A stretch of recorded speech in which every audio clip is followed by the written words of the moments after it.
माटी में। तभी तो मुगलों का खून पिया था हल्दी घाटी ने।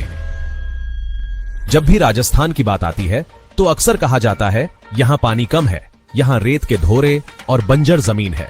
लेकिन आज हम आपको राजस्थान के जैसलमेर की एक ऐसी बोरिंग दिखाने वाले हैं जिसे खोदने के चक्कर में मशीन खुद डूब गई और चारों तरफ इतना पानी हो गया कि 500 मीटर एरिया को खाली कराना पड़ गया। और इसकी जांच करने भूजल वैज्ञानिक भी मौके पर पहुंचे। अब जरा इस वीडियो को देखिए। धरती से अपने आप ही पानी निकल रहा है, रिसाव हो रहा है बहुत तेज गति से। नमस्कार दोस्तों, दरअसल यह घटना राजस्थान के जैसलमेर जिले के मोहनगढ़ इलाके की है। अब यहाँ विक्रम सिंह, जो कि एक किसान है, अपने खेत में डीटीएच मशीन से बोरिंग करवा रहे थे। बोरवेल लगभग 800 फीट हो गया था और जब पाइप निकाले जा रहे थे तभी जमीन से अचानक पानी तेज दबाव के साथ ऊपर आने लगा। प्रेशर इतना तेज था कि पानी जमीन से 4 फीट ऊपर तक उछलने लगा। अब प्रेशर के कारण इस जगह पर गहरा गड्ढा बन गया, जिस कारण 22 टन वजनी मशीन जमीन में धंसने लगी। उसके बाद पंप चालक और दर्शक दूर भाग गए। हालांकि अच्छी खबर ये रही कि इसमें किसी को भी चोट नहीं आई। लेकिन यदि तुमने कभी डीटीएच की खुदाई देखी होगी तो तुम्हें जरूर पता होगा कि इस मशीन के आसपास कितने दर्शकगण मौजूद रहते हैं। दोस्तों, इसमें इतना पानी निकला कि पानी और कीचड़ का तालाब बन गया और ये पानी लगातार 3 दिन तक निकलता रहा।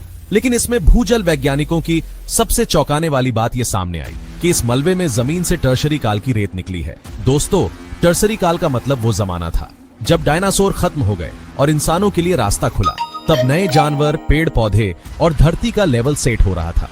ऐसे में संभावना है कि ये जो पानी निकला है वो 60 लाख साल पुराना हो सकता है। ऐसे में अभी वैज्ञानिकों को इसके ऊपर स्टडी की जरूरत है और इसके लिए कई कुएं खोदने की आवश्यकता है। अब इस घटना की जांच करने वाले भूजल वैज्ञानिक नारायण दास इणखिया ने इसे सरस्वती नदी के भूगर्भीय चैनल से जोड़ते हुए भी बताया है, यानी ये रिसाव लुप्त सरस्वती नदी के रास्ते से हुआ है। दोस्तों, वैज्ञानिकों और शोधकर्ताओं के अनुसार सरस्वती नदी एक प्राचीन नदी है जो समय के साथ लुप्त हो गई। वैज्ञानिक प्रमाण बताते हैं कि यह नदी कभी हिमालय से निकलकर हरियाणा, राजस्थान और गुजरात होते हुए अरब सागर में गिरती थी। इस कारण सरस्वती नदी का जलमार्ग, जिसे विज्ञान की भाषा में कहे तो भूगर्भीय चैनल, आज भी थार रेगिस्तान और राजस्थान के कई हिस्सों में पाए गए हैं। वहीं हमारे वैदिक ग्रंथों में भी इसका वर्णन मिलता है। ऋग्वेद में सरस्वती को नदीतमा यानी सभी नदियों में श्रेष्ठ कहा गया है। दोस्तों, फिलहाल इस बोरिंग में पानी और गैस का रिसाव बंद हो गया है, लेकिन विज्ञान के अनुसार आखिर ऐसी घटना किस कारण होती है, आइए जानते हैं। दोस्तों, गहरी खुदाई के दौरान जमीन के नीचे मौजूद पानी को भूजल कहते हैं। जमीन के नीचे यह पानी कई परतों के बीच दबाव में फंसा होता है। वहीं रेगिस्तानी इलाकों में पानी एक्वीफर नाम की परतों में जमा होता है। ये परतें गहराई में होती हैं और ऊपर की अनेक परतों से ढकी रहती है। जब खुदाई किसी नीचे की परत को छूती है तो पानी फव्वारे की तरह बाहर आने लगता है। यह ज्यादातर तब होता है जब गहराई 700 से 800 फीट या उससे ज्यादा होती है।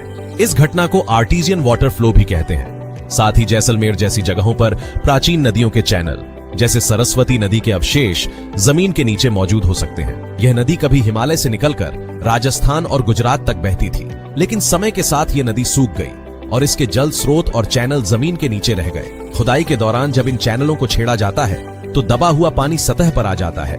यही कारण है कि जैसलमेर की घटना को भूजल वैज्ञानिक सरस्वती नदी के ऐसे ही चैनल से जोड़कर देख रहे हैं। साथ ही कई बार जमीन के नीचे पानी के साथ गैस भी फंसी होती है। जब खुदाई के दौरान गैस को बाहर निकलने का रास्ता मिलता है तो यह बिल्कुल ऐसे ही प्रेशर के साथ बाहर निकलती है जैसे बोरिंग करते समय इस पंप के प्रेशर से पानी निकलता है। यह दबाव इतना तेज हो सकता है कि खेत तालाब में बदल जाए, जैसा कि जैसलमेर में हुआ। दोस्तों, आपको यह जानकारी कैसी लगी कमेंट में जरूर बताएं और वीडियो को लाइक करें।